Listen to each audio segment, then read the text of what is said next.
My name's Jordan Hayes. I've built a marketing agency that's done over $2.8 million in revenue since we started. And in this video, I'm going to show you exactly how I spend 6 times less than other agencies to sign clients. And not too long ago, I was spending $3,000 to acquire a single client through paid ads. And 12 months later, after building a personal brand on YouTube, that number dropped to $500, 6 times lower. But the cost savings aren't even the real story. The quality of clients completely transformed. And that is the beauty of what I'm going to show with you in today's video, because the client quality makes or breaks your agency, right? That's what I've found. So here's what nobody tells you about agency client acquisition. So quick background on me. My name is Jordan Hayes. I run Hayes Media, run that agency since 2020. As I mentioned, built this to over $2.8 million lifetime revenue. Last year, we did just over $1 million as an agency. And we work with e-commerce brands. We do meta ads. We do email marketing. We produce ad creatives. We have amazing case studies, testimonies. You can come and check us out, but we're a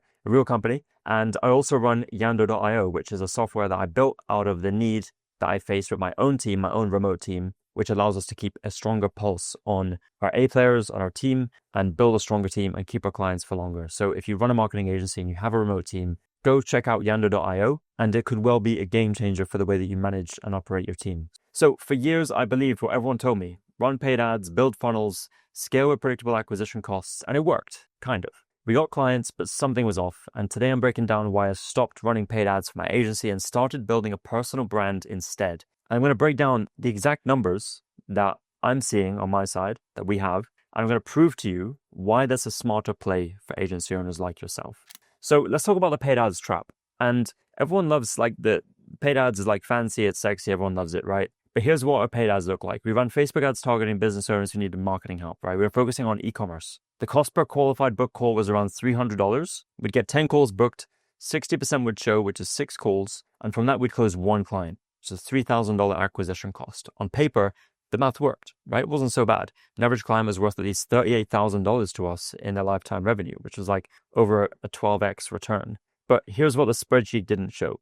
The clients we acquired through paid ads were fundamentally different from other clients. So how were they different? Clients from paid ads had 3 problems. First, they were price shoppers. Second, they were smaller brands. Third, they churned faster. And the average retention for paid ads clients was 6 months. For referral and cold email clients, which is what we were used to getting, it was 14 months. We were paying $3,000 to acquire clients who stayed half as long and paid less. I think about that. You're paying more money to acquire clients that don't stay as long and pay less, have a lower LTV, and are just a net negative for your agency. Because anyone who runs a marketing agency, the coming and going of clients is very disruptive, right? You would rather have clients just stay with you for years. And the model that we run is that we don't work with a ton of clients. We work with less clients than most agencies would normally work with. And we keep those clients for years, right? We want to be able to help scale those clients over the course of years. And if they win, we win. The problem with these paid ad clients is that they would be shopping around, that they would be dissatisfied with the results. They were smaller brands, not as qualified, so it was harder to get results for them, all these things, and it was a downward spiral. And as I mentioned, we were used to referral and cold email clients, and those clients just stayed much, much longer because referral clients, they came with pre-trust. Cold email clients, they're better than paid ad clients. It's just what I've seen in terms of their LTV. Right? So I'm going to give you the baseline of what we were already experiencing with cold email and referral, right? Best clients came from those 2 sources. Cold email cost us time, but almost no money. Maybe $200 in tools, right? Very, very cheap to run. And the clients were different. They came in already trusting us. They weren't comparing 5 options, and they wanted to work with us specifically. Average deal size was 40% higher. 40% higher. Retention was more than double. That's crazy. But cold email doesn't scale infinitely. We faced issues with deliverability. It got less effective over time. Referrals are unpredictable, right? So those are the 2 downsides to both of those methods. We couldn't really predict when referrals would come our way.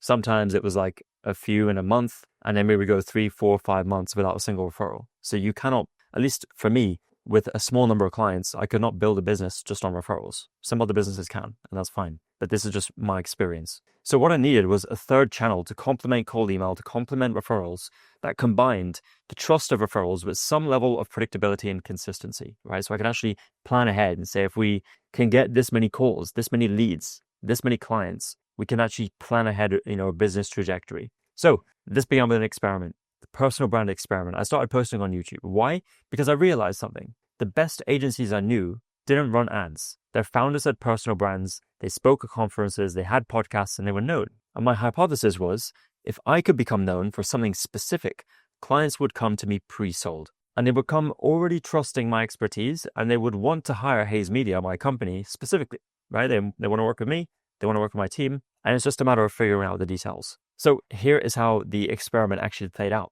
For 12 months, I posted consistently. Weekly YouTube videos about scaling e-commerce brands. It then got up to 2 videos per week, 3 videos per week. Sometimes we even do 4 videos per week. And in the early days, months 1 to 3, basically nothing, right? A few hundred views per video, 0 inbound leads. Months 4 to 6, starting to see some comments, some traction, more views, some DMs asking questions, but no clients. Months 7 to 9, first inbound lead from YouTube, then another, and we close the first client. Months 10 to 12 and beyond, we have a consistent inbound leads coming through, 3 to 4 qualified leads per month just from content. Now we're at a stage where it is predictable and is consistent. If we post this many videos, if we get this many views, if our revenue from ads, then I know we're going to get a set number of clicks and conversions into calls. I know how many of those calls are usually qualified. The show rate for those calls is so much higher than YouTube. It's, I would say, 80+%, and the quality is better as well. Of course, we still get leads coming through that we can't work with, right? They're not qualified to work with us. But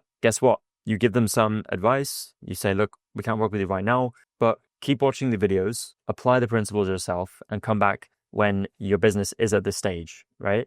And guess what? That's exactly what happens. People come back later when they are qualified because you continue posting and you continue displaying your authority and your expertise. And just to show you what this looks like, this is my YouTube dashboard. This is actually the back end of my YouTube channel that I use to get clients for my agency. You can see here, this is the lifetime of the channel. It was started in 2022, but I didn't start posting until, I guess, actually started posting late 2022 in November, but then started to post more in 2023. We got some videos that actually took off. Funny enough, they weren't really related to e-commerce. So it wasn't actually good, right? We had thousands of views, but they were the wrong views. So that's like a separate video.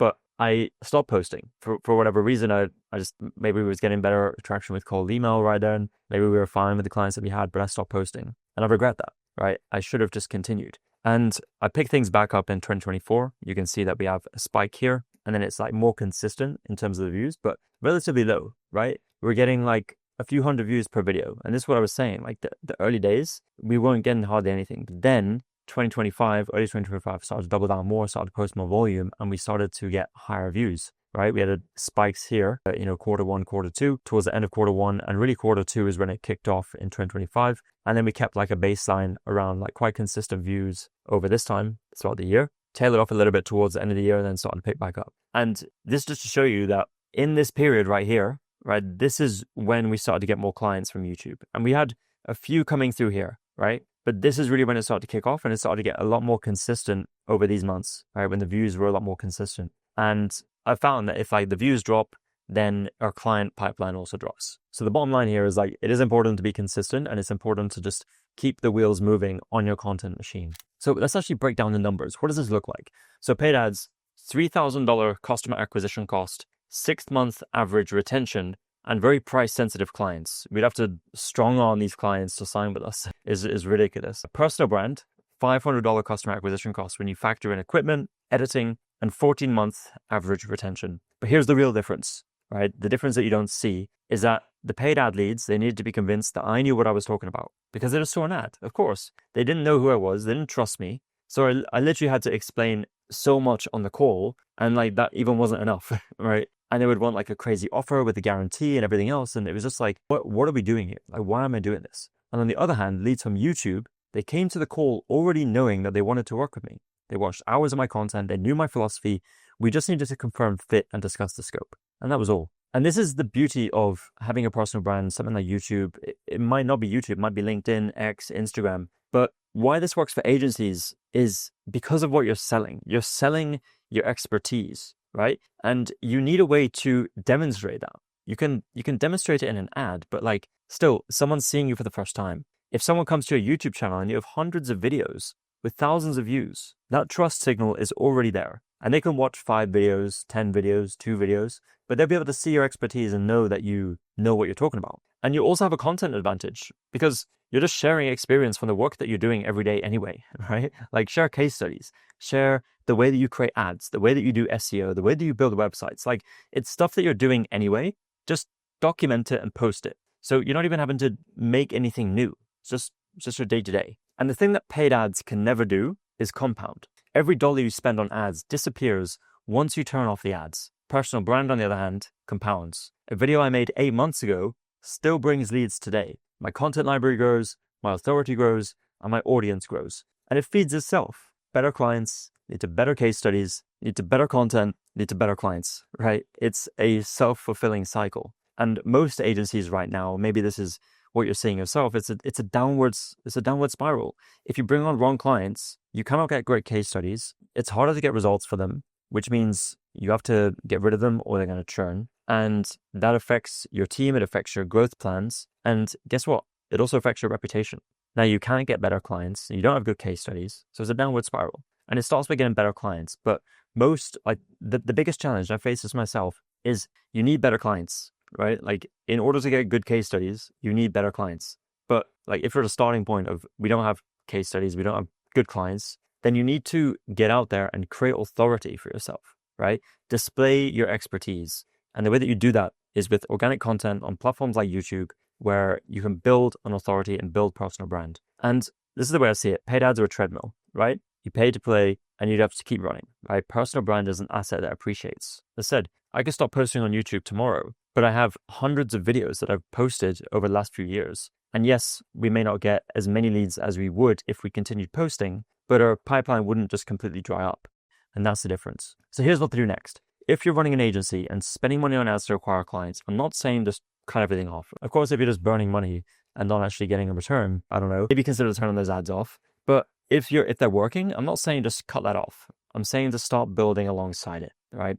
Start with 1 video a week, 1 post a day. In 6 to 12 months from now, you might not need those ads at all. And guess what? If you still want to run ads, you will likely even get lower customer acquisition costs because you have authority, right? If you're running ads on YouTube and you have a very good YouTube following, it might be a way for people to discover your YouTube channel. Or if you're running ads on Instagram and you have a good Instagram following with a lot of content, a lot of social proof, then it might be a way to get lower cost per lead, lower cost per call, and lower customer acquisition cost. So drop a comment below to tell me how you're currently acquiring clients. And also tell me what you want to see in these videos, right? If you could have your questions answered about running a marketing agency, operations, getting clients, keeping clients, hiring team members, keeping team members, whatever you want to see, comment down below and I'll read those comments and I'll see if I can create a video around those things. That's it for this video. As I mentioned, if you're running a marketing agency and you have a remote team, come and check out yanda.io. We're building an extremely exciting product for marketing agencies. Myself and my co-founder are testing this in my own. It's a tool that plugs into the systems that you're currently using, Slack, Gmail, Zoom, Notion, ClickUp, Monday.com, whatever tools you're using, it plugs into those and it analyzes the insights and the patterns of communication and engagement and collaboration across all those platforms, channels, tools, and then it gives you insights into each individual team member so you can see who's engaged, whose workload is too high, who's at risk of leaving your company, etc. Yanda.io, come and check that out, and I'll see you in the next video.